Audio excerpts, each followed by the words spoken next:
plano começa. Deixa uma coisa para os outros, não precisa nem responder tudo.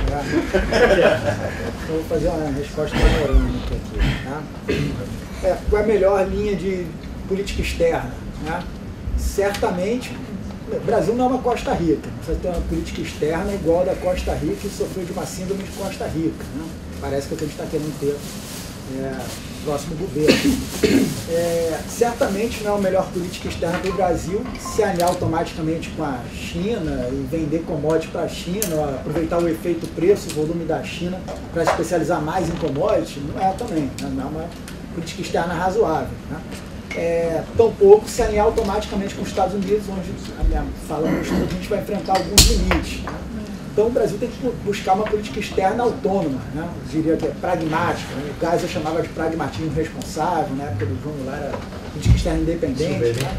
Então ele tem que ser independente, tem que ser autônomo e buscar o que é melhor para ele o tempo todo. Né? E fazendo compromissos e até poder romper compromissos quando isso for interessante. Mas é importante notar o tamanho, a posição geográfica, a importância do Brasil na América do Sul e a capacidade que o Brasil tem, ao se conectar com seus vizinhos, de comandar um bloco que pode ter uma maior voz, um maior poder de barganha no sistema internacional. Se o Brasil olhar para isso, não se vê como um país pequeno, né, ele tem mais chances de conseguir vantagem no sistema internacional, inclusive negociando com a China. Né. O Brasil, os países latino-americanos tinham muita dificuldade de negociar com a China, porque não conhece a diplomacia, a cultura diplomática chinesa, e também porque negociavam de forma separada, né, porque é muito complicado, e sem uma visão estratégica. Então, uma política externa de alinhamento automático com os Estados Unidos, ela realmente não é a melhor opção, nem de alinhamento automático com a China. Tem que ser uma política externa independente. Mas ainda teve um presidente que, pelo que eu soube, escrevia que o Brasil tinha a teoria da dependência dele dos Estados Unidos. Entendeu isso? Sim, claro, teve. Né?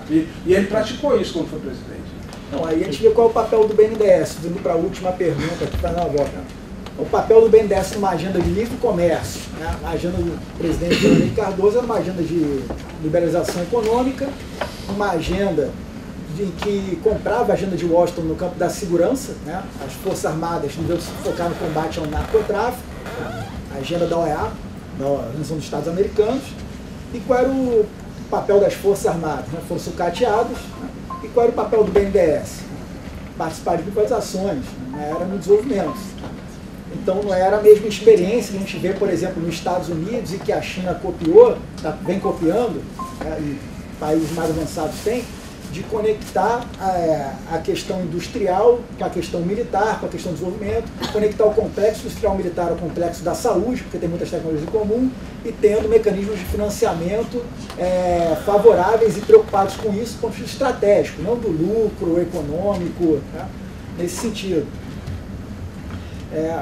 Agora, falar rapidinho só da questão do Brasil, se estou me alongando, já vou passar para os outros. Né? Realmente, você tem razão, dá para comparar Getúlio com o próximo presidente. Né? Eu só falei o seguinte, Getúlio ele não saiu se alinhando automaticamente. Né? Getúlio com o Geisel já fica um pouco mais interessante. Né? E realmente, dentro dos militares, né, do pensamento militar, entre 1930 e 80 pelo menos, né, eles concordavam numa coisa: o Brasil tinha um rival que era a Argentina, que o Brasil tinha que superar. Né? Mas eles discordavam numa coisa: alguns achavam que o Brasil tinha que ter um alinhamento com os Estados Unidos e outros achavam que o Brasil tinha que ser autônomo em relação aos Estados Unidos. E esses grupos de militares, eles influenciaram, disputaram o poder o tempo todo, com o Getúlio, né? Depois contra o Getúlio, dentro do governo militar. E o Geisel, por exemplo, era dessa linha, da linha de que o Brasil tinha que ser independente, autônomo em relação aos Estados Unidos. Né? E o Geisel ainda comandou um processo de aproximação com a Argentina, que depois vai culminar nos anos 80 com a aproximação do Afonso, Sarney, tudo isso. Então, enfim, os militares eles tinham essa divergência entre eles. E até hoje, né, os militares, em geral, são desenvolvimentistas, são a favor de uma industrialização, de tecnologia, porque sabem que isso é importante para o campo militar, para a segurança. Né? Ainda existe essa diferença? Ainda existe, né? Mas tem militares que acham que tem que ter uma associação com os Estados Unidos, que precisa dos Estados Unidos para tomar conta da América do Sul, que a Venezuela é comunista, né? A Bolívia é comunista, dentro do Brasil tem grupos comunistas. Né? E isso foi um outro pensamento que foi se desenvolvendo ao longo também do pensamento militar, né? A ideia do inimigo interno. Né? Lá nos anos 30, os militares achavam que o inimigo interno eram as oligarquias provincianas, locais, República Café com Leite, que obstacularizavam qualquer possibilidade do Brasil se integrar em termos de infraestrutura, se modernizar industrialmente, né, e formar uma força militar única, que tinham as milícias locais. Né. Então, os militares e os geopolíticos dos anos 30, 40 viam as elites locais e provincianas como inimigo interno. Mas quando vem a Guerra Fria, o Golbery vai trazer a ideia de que o inimigo interno são os grupos subversivos comunistas. Né? Então vem essa ideia. 85 nisso também, né? Não sei entra a coisa da segurança nacional, da intentona comunista, tudo isso. Né? E isso vai morrer com o pós-Guerra Fria, porque vai vir a ideia de que o inimigo interno é o narcotráfico, uma agenda americana, mas por incrível que pareça, conseguiram recuperar a ideia de que tem grupos comunistas internos subversivos que têm que ser combatidos. É uma coisa assim, né? Descolada da realidade, mas tem isso. Né?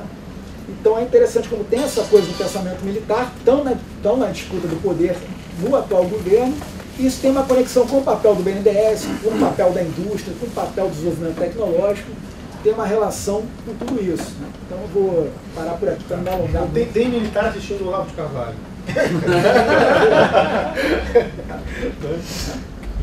Eu achei que não tinha mais isso, vou contar uma coisa muito rápida. Mas quando eu virei professor em 2009, 2010, eu fui fazer uma palestra em março de 2010, inaugurando um curso de graduação de defesa do UFRJ. Aí eu fui lá falar de Brasil e Venezuela e tal, e foi convidado um militar, não vou falar o nome, enfim, da Marinha, um almirante, e ele fez todo o discurso da Guerra Fria. Eu falei, pô, ainda existe isso? Caramba, em 2010 existe um cara que acredita que a gente está na Guerra Fria, que tem um comunismo aqui dentro do Brasil, e que a Venezuela é o comunismo e pode invadir o Brasil, e a Bolívia é vermelha. Para mim era uma figura exótica. Mas hoje em dia eu vejo que não. Que tem realmente, isso foi preservado, coisa assim, descolada da realidade.